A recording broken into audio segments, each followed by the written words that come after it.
Hey,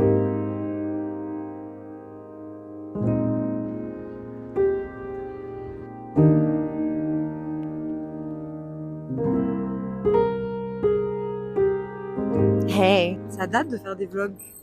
Je l'ai jamais dit dans un seul de mes vlogs, donc je vais le dire aujourd'hui. Je sais pas pourquoi je me suis dit aujourd'hui, je vais parler de ma vie aux États-Unis. Ça fait 1 an et demi que je suis aux États-Unis parce que je suis au pair. J'aime bien être au pair. J'ai pu voyager, j'ai pu découvrir plein de choses aux États-Unis. Je regrette pas du tout d'être venue vivre ici aux États-Unis. Ça m'a fait vivre plein de trucs trop bien. Même si honnêtement, les États-Unis, c'était même pas ma destination de rêve. Plein de choses reprochables aux États-Unis pour plein de raisons légitimes. T'es pas en mode survie quand t'es au pair. T'es vraiment en mode tu vis. C'est-à-dire que j'ai pas à m'inquiéter de payer mon loyer, j'ai pas à m'inquiéter de payer mes courses. Quand t'as vraiment pas à te soucier de ces choses-là de la vie, ça libère un poids et du coup ça laisse plus de place à la réflexion de ce qu'on veut faire de notre vie, de qui on est vraiment. Et je pense que ça peut être dur pour certaines personnes, comme ça peut être super comme pour d'autres. Être au pair, c'est aussi être seul à des moments où t'as pas forcément envie d'être seul. Même si au début j'en souffrais pas du tout parce que je découvrais le pays, je découvrais tout, il y avait toujours un truc à découvrir, etc.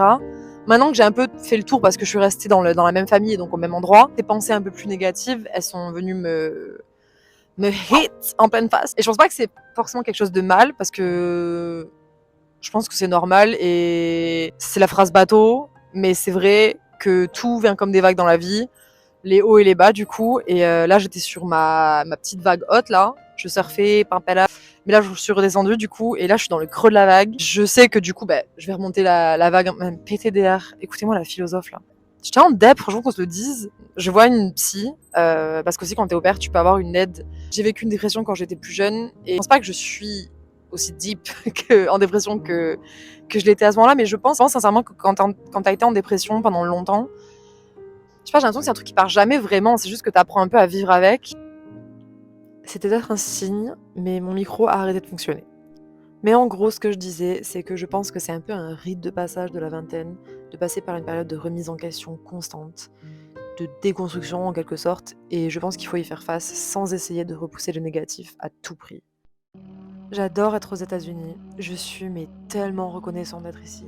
J'adore New York, j'ai adoré voyager dans plusieurs villes, rencontrer toutes les personnes que j'ai rencontrées, et tous les Français que j'ai rencontrés ici, ils ont tous cherché un moyen de rester ou de revenir. Malgré tout le négatif autour de ce pays, c'est très libérateur de sortir du quotidien et de la mentalité de notre pays d'origine.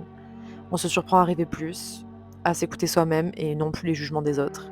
Et ça fait un bien fou. Quant à la dépression, il est important de se rappeler que s'aimer, ce n'est pas seulement se féliciter quand on fait les choses bien.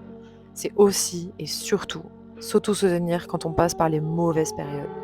Malgré tous les gens à qui on peut se comparer, eux qui ont l'air de n'avoir aucun doute, aucun problème, au fond, je pense qu'on est tous un peu dans le même bateau, et un peu plus d'empathie, ça ferait pas de mal.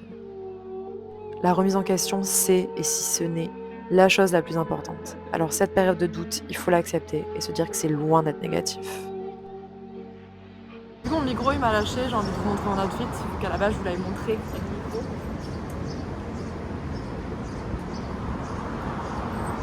Outfit is cute. Regardez mes bijoux, genre ça c'était une fourchette, trop stylé. Et ça c'était genre le bout d'une cuillère. Stylé. Attendez, je vous montre mieux là. Genre lui on voit mieux que c'était genre un bout de cuillère. Et ça que c'était une fourchette. Stylé, non? La vérité c'est que j'aime trop les bibliothèques, mais le problème c'est que j'ai envie d'acheter tous les livres.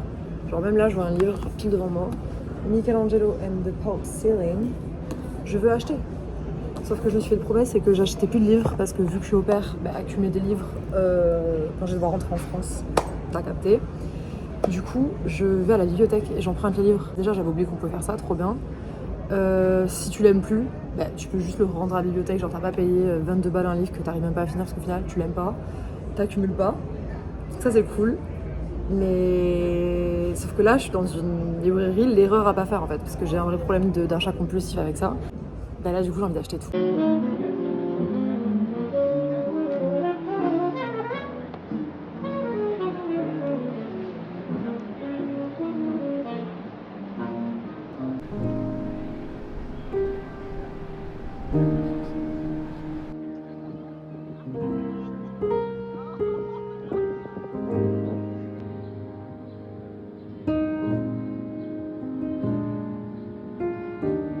Ça datait de filmer avec mon appareil photo.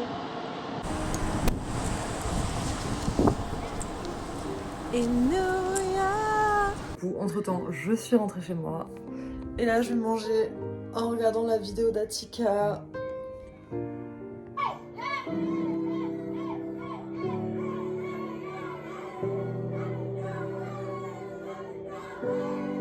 Lendemain d'anniversaire. Non, je rigole. Elle a piscine et le soleil. Downtown to me, Je viens de faire manger, le vlog d'Atika était trop drôle. Et là, je vais me démaquiller, on va aller dormir, guys. J'ai marché 15 000 pas, 62 aujourd'hui. C'est pas mal. C'est pas mal. Petit get unready with me. Hello. Hop là. Là, c'est le summum de la vulnérabilité. Hein. J'adore me démaquiller. J'aime beaucoup me maquiller, mais j'adore me démaquiller.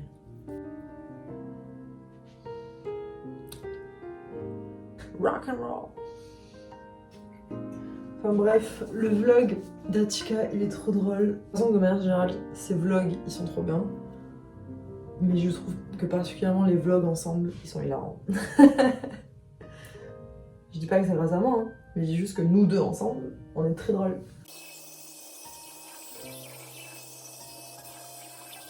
À ne pas négliger the floss. Enfin bref, je viens me doucher, j'ai encore les cheveux mouillés.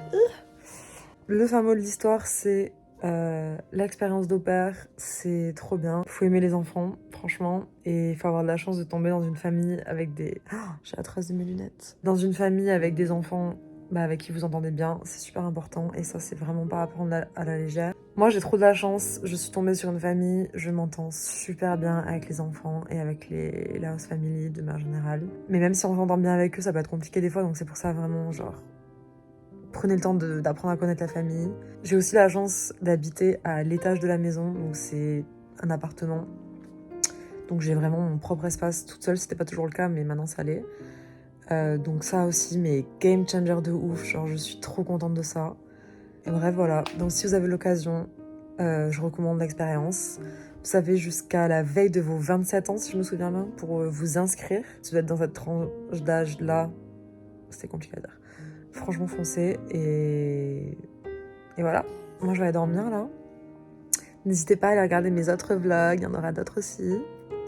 Donc voilà, et merci d'avoir regardé ce vlog et moi je vais dormir parce que j'ai beaucoup marché aujourd'hui.